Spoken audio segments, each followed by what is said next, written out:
72 साल की माँ अपनी बेटी के जन्मदिन पर खाली हाथ नहीं, अपना आखिरी प्यार लेकर पहुंची थी। लेकिन बेटी ने सबके सामने कहा, काश आज ही मर जाओ। माँ चुपचाप लौट गई। अगले 24 घंटे में उसने एक ऐसा फैसला लिया जिसने बेटी की करोड़ों की दुनिया की नींव हिला दी। 72 वर्षीय सरोजनी देवी सुबह 5 बजे ही उठ गई थी। घुटनों में दर्द था, फिर भी उन्होंने धीरे धीरे अपनी रसोई में केसर वाली खीर बनाई। यही वह खीर थी जिसे उनकी बेटी रिया बचपन से हर जन्मदिन पर सबसे पहले खाया करती थी। खीर के साथ उन्होंने अपने हाथों से बुना हुआ हल्का गुलाबी शॉल भी अपने बैग में रखा। पिछले 6 महीनों से वह रोज थोड़ा थोड़ा समय निकालकर इस शॉल को बोल रही थी। उन्हें विश्वास था कि आज जब रिया इसे देखेगी तो खुशी से उन्हें गले लगा लेगी। रिया जब शहर की जानी मानी इंटीरियर डिजाइनर थी। उसका पति विवेक एक सफल बिल्डर था। आलीशान बंगला, महंगी गाड़ियाँ, नौकर चाकर और ऊंची सोसाइटी में रुतबा। बाहर से देखने वालों को उनकी ज़िंदगी किसी सपने जैसी लगती थी, लेकिन उस सपने की पहली नींव सरोजिनी देवी ने अपने त्याग से रखी थी। करीब 15 साल पहले जब विवेक का कारोबार बुरी तरह घाटे में चला गया और बैंक ने हाथ खड़े कर दिए थे, तब सरोजिनी देवी ने अपने दिवंगत पति की ग्रेजुएटी वर्षों की बचत और पुश्तैनी जमीन बेचकर बेटी का घर और परिवार टूटने से बचाया था। उस समय उन्होंने कभी एहसान नहीं जताया। उन्होंने सिर्फ इतना कहा था, बेटी का घर बच जाए, मेरे लिए वही सबसे बड़ी दौलत है। दोपहर करीब 12 बजे वह ऑटो से रिया के बंगले पहुंची। बाहर जन्मदिन की तैयारियां जोरों पर थी। महंगे फूलों से सजावट हो रही थी। कैटरिंग वाले अंदर बाहर आ जा रहे थे और रंग बिरंगी लाइटें लगाई जा रही थी। सरोजिनी देवी ने मुस्कुराकर दरवाजे की घंटी बजाई। कुछ क्षण बाद दरवाज़ा खुला। सामने रिया थी। चेहरे पर मेहमानों के लिए मुस्कान थी, लेकिन माँ को देखते ही वह मुस्कान पल भर में गायब हो गई। मम्मी, आपने आने से पहले फ़ोन क्यों नहीं किया? रिया ने ठंडे स्वर में पूछा। सरोजिनी देवी ने प्यार से मुस्कुराते हुए कहा, सोचा जन्मदिन है, तुम्हें सरप्राइज़ दूंगी। देखो, तुम्हारी पसंद की खीर बनाई है और तुम्हारे लिए एक छोटा सा तोहफा भी लाई हूँ। रिया ने खीर का डिब्बा हाथ में तो ले लिया, लेकिन धन्यवाद तक नहीं कहा। उसने इधर उधर नजर दौड़ाई और धीमी आवाज़ में बोली, अभी बहुत मेहमान आने वाले हैं, आप ऐसे बिना बताए आ जाती है, मुझे अच्छा नहीं लगता। इतने में विवेक भी बाहर आ गया। उसने औपचारिकता नमस्ते की और बोला, माँ जी, आज थोड़ा काम ज़्यादा है, शाम को बड़ी पार्टी है। सरोजिनी देवी ने मुस्कुराकर जवाब दिया, कोई बात नहीं बेटा, मैं पार्टी में नहीं रुकूंगी, बस 5 मिनट बैठकर तुम सबको आशीर्वाद देकर चली जाऊंगी। रिया का चेहरा अचानक सख्त हो गया। उसने गहरी सांस ली और बोली, यही तो दिक्कत है मम्मी, आप हर बार 5 मिनट कहती है और घंटों बैठी रहती है, फिर बच्चों के सामने मुझे सीख देना, घर के मामलों में सलाह देना। मैं सच में अब थक चुकी हूँ। सरोजिनी देवी हैरानी से उसे देखने लगी। मैंने कब तुम्हें परेशान किया बेटा?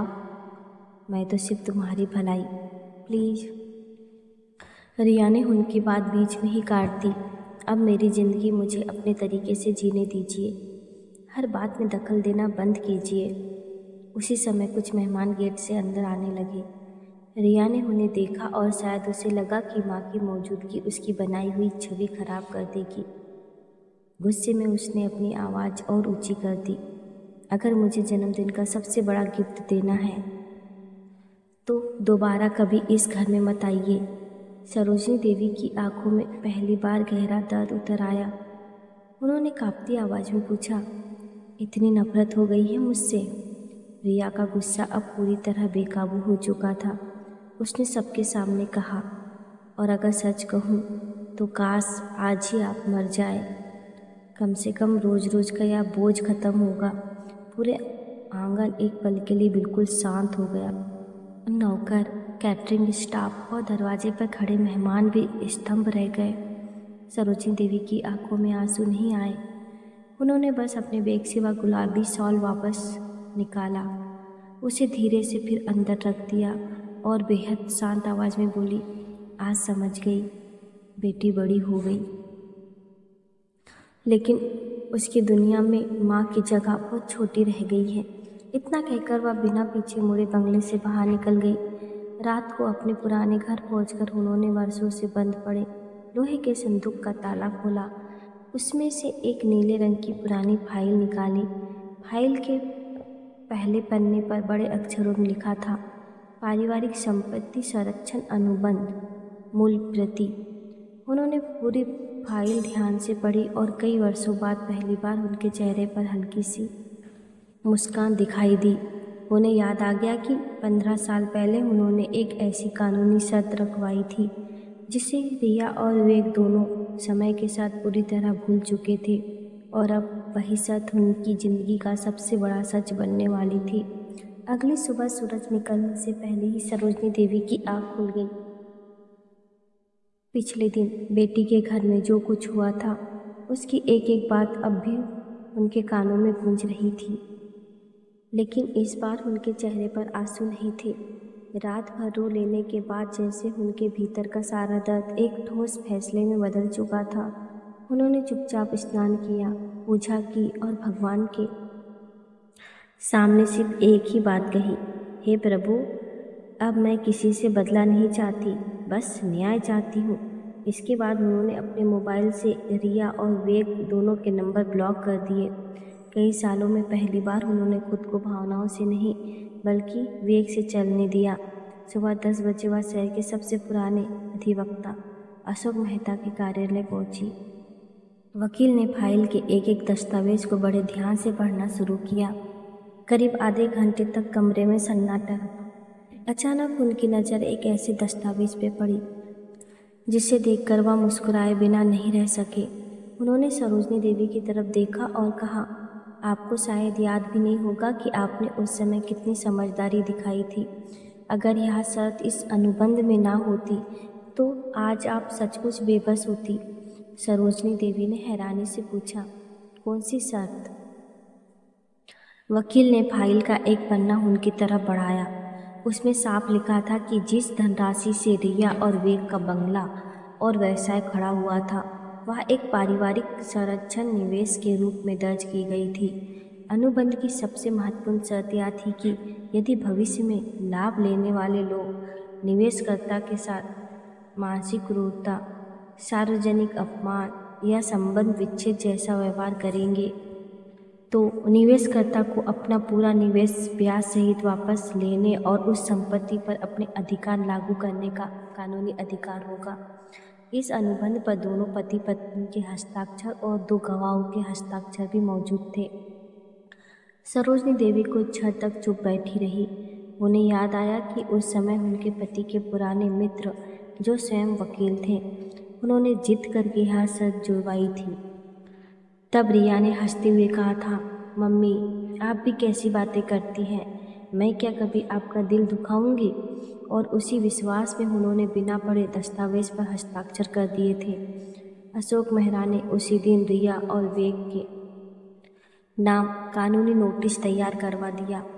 नोटिस में साफ लिखा था कि अनुबंध की शर्तों का उल्लंघन हुआ है, इसलिए 30 दिनों के भीतर पूरी निवेश राशि, वर्षों का तय ब्याज और अनुबंध के अनुसार देय राशि लौटाई जाए, अन्यथा संपत्ति पर कानूनी दावा और अदालत की कार्रवाई शुरू कर दी जाएगी।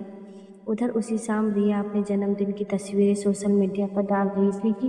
तभी उसके मोबाइल पर वकील का ईमेल आया। उसने जैसे ही नोटिस खोला उसके चेहरे का रंग उड़ गया। उसने घबरा कर विवेक को बुलाया। दोनों ने पूरा नोटिस पढ़ा और एक दूसरे का चेहरा देखने लगे। विवेक ने तुरंत कहा, यह असंभव है, ऐसा कोई अनुबंध हो ही नहीं सकता।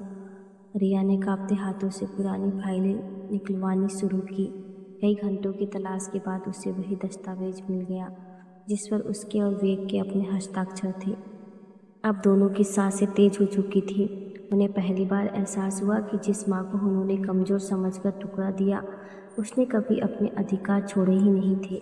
घबरा कर दोनों उसी रात बैंक पहुँचे, लेकिन वहाँ से पता चला कि उनके व्यवसाय पर पहले से ही भारी कर्ज चल रहा। है और इतनी बड़ी राशि तुरंत जुटाना लगभग नामुमकिन है। विवेक ने कई परिचितों को फ़ोन किए, लेकिन किसी ने इतनी बड़ी रकम देने से मना कर दिया। उधर सरोजिनी देवी ने किसी से कोई बात नहीं की। वह अपने छोटे से घर में शांत बैठी थी। उनके चेहरे पर न जीत की खुशी थी और न ही बदले की भावना। उन्हें सिर्फ इस बात का संतोष था कि वर्षों तक जिस ममता को कमज़ोर समझा गया, आज उसी ममता ने कानून का सहारा लेकर सम्मान वापस पाने का पहला कदम उठा लिया था।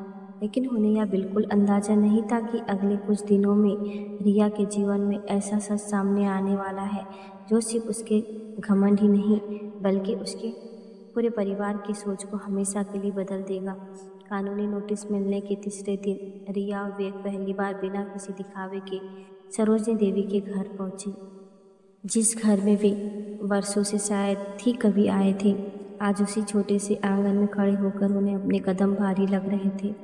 दरवाज़ा खुला तो सामने सरोजिनी देवी थी।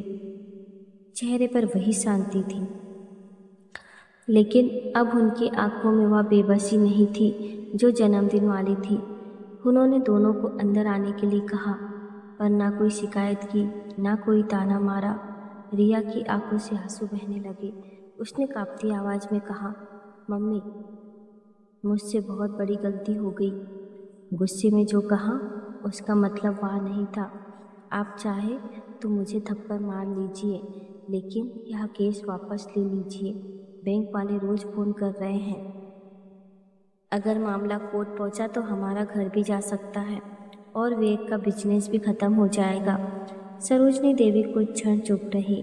फिर उन्होंने अलमारी से वही गुलाबी शॉल निकाला जिसे वह जन्मदिन पर बेटी को देने गई थी। उन्होंने शॉल रिया की गोद में रखते हुए शांत स्वर में कहा, बेटी, इस शॉल को बुनने में मुझे 6 महीने लगे थे, लेकिन जिस दिन तुमने कहा था कि काश तुम मर जाओ, उस दिन मेरा विश्वास सिर्फ 6 सेकंड में टूट गया। टूटे हुए धागे फिर जुड़ सकते हैं, लेकिन टूटा हुआ सम्मान बहुत मुश्किल से लौटता है। रिया सिर झुकाकर रोने लगी। विवेक भी पहली बार बोला, माँ जी, गलती हमारी है। हमने आपकी अच्छाई को आपकी मजबूरी समझ लिया। सरोजिनी देवी ने धीमे स्वर में कहा, मैंने यह केस तुम्हें बर्बाद करने के लिए नहीं किया। अगर मैं चाहती तो सीधे अदालत जाकर संपत्ति पर दावा कर देती, लेकिन मैं चाहती थी कि तुम्हें समझ आए कि कानून से पहले इंसानियत का रिश्ता निभाना चाहिए। जिस माँ ने तुम्हें खड़ा किया उसी को तुमने बोझ कह दिया। उसी समय वकील अशोक मेहरा भी वहाँ पहुँच गए। उन्होंने दोनों को बताया कि यदि सरोजिनी देवी चाहे तो पूरा मुकदमा आगे बढ़ सकता है, लेकिन अंतिम निर्णय उन्हीं का होगा। कमरे में कुछ पल तक गहरा सन्नाटा छाया रहा। फिर सरोजिनी देवी ने अपनी डायरी निकाली और एक कागज़ रिया के सामने रख दिया। इसमें कोई पैसे की शर्त नहीं है, उन्होंने कहा, बस 3 वादे लिखे हैं। पहला, आज के बाद कभी किसी बुजुर्ग का अपमान नहीं करोगी। दूसरा, हर महीने कम से कम एक दिन मेरे साथ नहीं बल्कि किसी ऐसे वृद्धाश्रम में बिताओगी जहाँ लोग अपने बच्चे का इंतज़ार करते हैं। तीसरा, अपने बच्चे को यह कभी नहीं सिखाओगी कि रिश्तों की कीमत पैसों से होती है। अगर तुम यह तीनों वादे निभा सको तो मैं आज ही यह मुकदमा वापस ले लूँगी। रिया फूट फूट कर रो पड़ी। उसने बिना एक पल गंवाए कागज़ पर अपने हस्ताक्षर कर दिए। विवेक ने भी उसी कागज़ पर हस्ताक्षर किए और सरोजिनी देवी के चरणों में सिर रख दिया। अशोक मेहरा मुस्कुराए और बोले, आज मैंने पहली बार देखा है कि अदालत के बाहर भी न्याय हो सकता है। कुछ दिनों बाद सरोजिनी देवी ने अदालत में मुकदमा वापस लेने का आवेदन दे दिया। शहर में यह बात फैल गई कि उन्होंने करोड़ों की संपत्ति के लिए नहीं बल्कि अपने सम्मान के लिए कानूनी कदम उठाया था। रिया ने अपने जन्मदिन वाले दिन की हर तस्वीर सोशल मीडिया से हटा दी और उसकी जगह अपनी माँ के साथ एक तस्वीर साझा करते हुए लिखा, जिस माँ को हम बुरा समझने लगते हैं वही हमारे जीवन की सबसे बड़ी ताकत होती है। उनसे माफ़ी मांगने में कभी देर मत कीजिए। उस दिन सरोजिनी देवी ने महसूस किया कि कानून इंसान को उसका अधिकार दिला सकता है, लेकिन परिवार को फिर से जोड़ने की ताकत केवल क्षमा और संस्कार में होती है। उन्होंने आसमान की ओर देखा और मन ही मन कहा, आज मैंने अपनी बेटी को नहीं हराया, उसके भीतर के अहंकार को हराया है। और शायद यही उस माँ की सबसे बड़ी जीत थी, जिसने अपमान का जवाब नफरत से नहीं बल्कि सम्मान और न्याय से दिया। तो दोस्तों, आपको यह कहानी कैसी लगी हमें कमेंट करके ज़रूर बताइएगा। और अब तक कि आपने हमारे चैनल को सब्सक्राइब नहीं किया है तो प्लीज़ हमारे चैनल अनमोल प्यारी कहानी जंक्शन को सब्सक्राइब ज़रूर करिएगा। मिलते हैं एक नई कहानी के साथ।